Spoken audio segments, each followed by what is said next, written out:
পেঁয়াজটা ভাজা ভাজা হয়ে গেছে। এবারে এক এক করে সবজি দিয়ে দেবো। বিট, আলু, পটল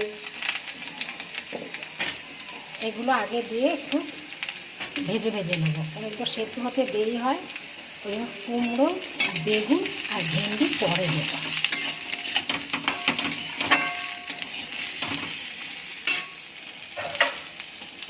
আমি ঢাকা দেবো একটু ভাজা ভাজা হয়ে গেছে। এবার বাকি সবজিগুলো দিয়ে দিচ্ছি।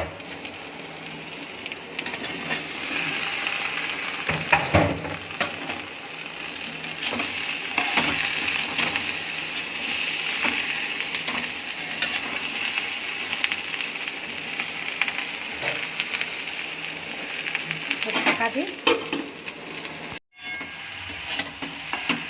সবজিগুলো একটু ভাজা ভাজা হয়ে গেছে। এবার আমি মসুর ডালটা দিয়ে দিচ্ছি।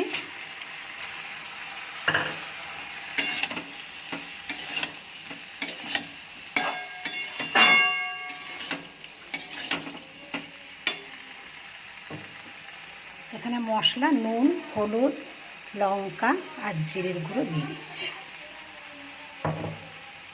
আর দুটো কাঁচা লঙ্কা দিয়ে দিচ্ছি।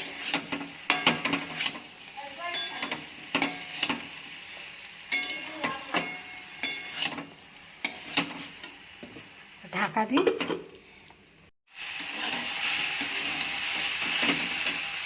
সবজিগুলো ভাজা ভাজা হয়ে গেছে। এবার আমি জল দিয়ে দিচ্ছি।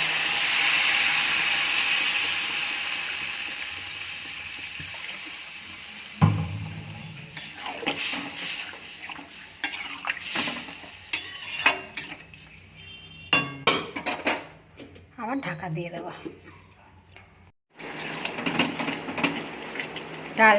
ডাল সিদ্ধ হয়ে গেছে, সবজিও সিদ্ধ হয়ে গেছে। পাঁচমিশালি ডাল কমপ্লিট। এবার আমি গ্যাসটা বন্ধ করে দিচ্ছি।